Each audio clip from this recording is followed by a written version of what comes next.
और इस वक्त की एक और बड़ी खबर आ रही है। आज अफगानिस्तान से लौट सकते हैं भारतीयों को मज़ार शरीफ से विशेष विमान के जरिए भारत लाया जाएगा। कल आपको बता दें कि दिल्ली से अफगानिस्तान के लिए बाकायदा इसके लिए जो राजनयिकों को लाने के लिए विमान रवाना भी हुआ था। हालात बहुत ज़्यादा खराब होते जा रहे हैं अफगानिस्तान में और सुरक्षा के मद्देनज़र भारत की तरफ से ये फैसला किया गया। जो भारतीय राजनयिक हैं उनको लेकर ये विमान जो है उन भारतीयों को लेकर यहाँ लौटेगा। भारतीयों को मज़ार शरीफ से विशेष विमान लेकर आएगा। अफगानिस्तान के ज़्यादातर हिस्सों पर तालिबान का कब्जा होता जा रहा है और हालात को देखते हुए भारतीय नागरिकों को लाने के लिए इस विमान को रवाना किया गया है। कल दिल्ली से अफगानिस्तान के लिए विमान रवाना हुआ था और कहा यह जा रहा है कि मज़ार शरीफ से विशेष विमान जो है वो भारत आएगा भारतीयों को लेकर जो इस वक्त अफगानिस्तान में है। अफगानिस्तान के शहर मज़ार शरीफ पर कब्जे के लिए लगातार हो रहे तालिबानी हमले के बाद बिगड़ते हालात को देखकर भारत सरकार की तरफ से फैसला लिया गया और वहां अपने कॉन्सुलेट के सभी डिप्लोमेट्स को वापस बुला लिया गया है। डिप्लोमेट्स को लाने मज़ार शरीफ गई स्पेशल फ्लाइट में वहां रहने वाले अन्य भारतीय नागरिक भी वापस आ सकते हैं। इसके पहले 11 जुलाई को कांधार कॉन्सुलेट से सभी भारतीय डिप्लोमेट्स को वापस बुला लिया गया था।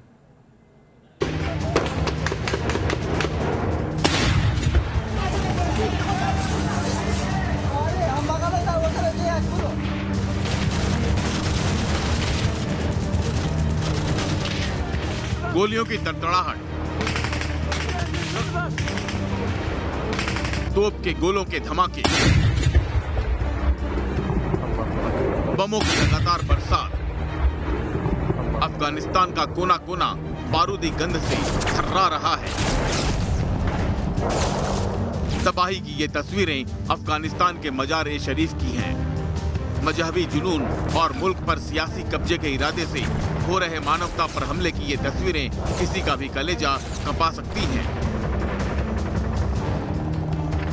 तालिबानी दहशतगर्दों ने मज़ार शरीफ पर कब्जा करने के लिए पूरी ताकत झोंक रखी है। शहर पर कब्जे के लिए आतंकी पिछले कुछ दिन से बेहिसाब गोला बारूद बरसा रहे हैं। तालिबान ने फिलहाल अपना पूरा ध्यान काबुल की जगह मज़ार शरीफ पर कब्जा करने में लगा दिया है। दरअसल मज़ार शरीफ अफगानिस्तान के 5 प्रमुख शहरों में से एक है। काबुल के बाद अफगानिस्तान में मज़ार शरीफ सबसे महत्वपूर्ण शहर है। आबादी के लिहाज से यह अफगानिस्तान का चौथा सबसे बड़ा शहर है। अफगानिस्तान का सबसे बड़ा मजहबी ठिकाना भी इसी शहर में है। मज़ार शरीफ को अफगानिस्तान का प्रमुख मजहबी केंद्र भी माना जाता है। यही वजह है कि तालिबान ने काबुल के पहले मज़ार शरीफ पर कब्जा करने के लिए अपनी पूरी ताकत झोंक दी है। मज़ार शरीफ पर कब्जा करने के लिए तालिबान ताबड़तोड़ हमले कर रहा है। तालिबान ने पूरे शहर को चारों ओर से घेर रखा है। तालिबानी आतंकी सिंगल बैरल तोप से लगातार मज़ार शरीफ पर अटैक कर रहे हैं। इतना ही नहीं, तालिबान ने इस शहर की घेराबंदी को सख्त करने के लिए अपनी नई टुकड़ी भी बुला ली है। मज़ार शरीफ की ओर बढ़ रहा ये काफिला तालिबानी आतंकियों का है। सैकड़ों तालिबानी आतंकी मज़ार शरीफ पर कब्जा करने के लिए आगे बढ़ रहे हैं। कार, एसयूवी और बाइक पर सवार होकर ये आतंकी बेखौफ बढ़ते जा रहे हैं।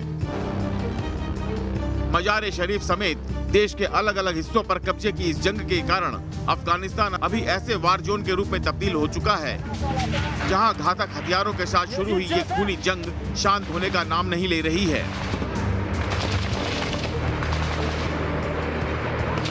तालिबानी आतंकी एक एक करके अफगानिस्तान के कई प्रांतों में अपना कब्जा कर चुके हैं।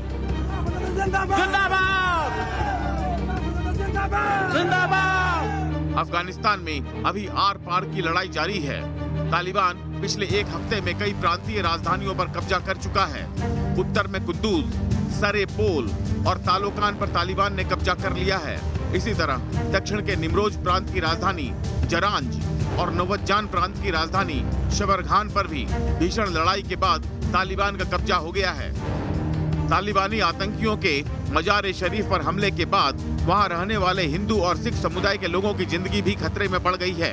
अफगानिस्तान में गुरुद्वारों पर तालिबानी हमलों की तस्वीरें भी आ चुकी हैं और वे लोग डरे हुए हैं।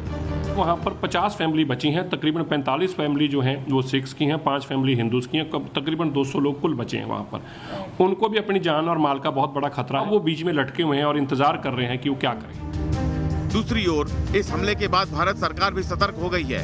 इस शहर में बड़ी संख्या में भारतीय रहते हैं। इसके साथ ही यहाँ के वाणिज्य दूतावास में कई भारतीय राजनयिक भी हैं। सरकार ने इन सभी राजनयिकों को वापस बुलाने का फैसला किया है। इन राजनयिकों को लाने के लिए एक विशेष विमान भेजा गया है, जो आज कभी भी लोगों को लेकर भारत लौट सकता है। इस फ्लाइट से मजार शरीफ में रहने वाले दूसरे भारतीय भी वापस आ सकते हैं।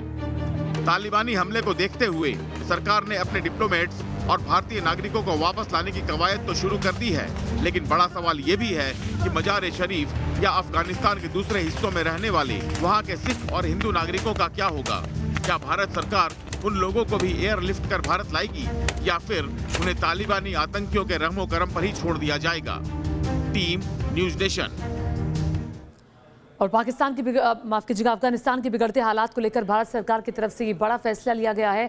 मजार शरीफ में जो भारतीय अधिकारी हैं, जो डिप्लोमेट्स हैं, उनको लाने के लिए मजार शरीफ एक विमान कल भेजा गया है। चूंकि हालात अफगानिस्तान में लगातार खराब होते जा रहे हैं और ज्यादातर प्रांतों की राजधानियों पर तालिबान का कब्जा होता जा रहा है। इसी पर बातचीत करने के लिए मधुरेंद्र न्यूज़ नेशन संवाददाता और जानकारी के साथ जुड़ गए।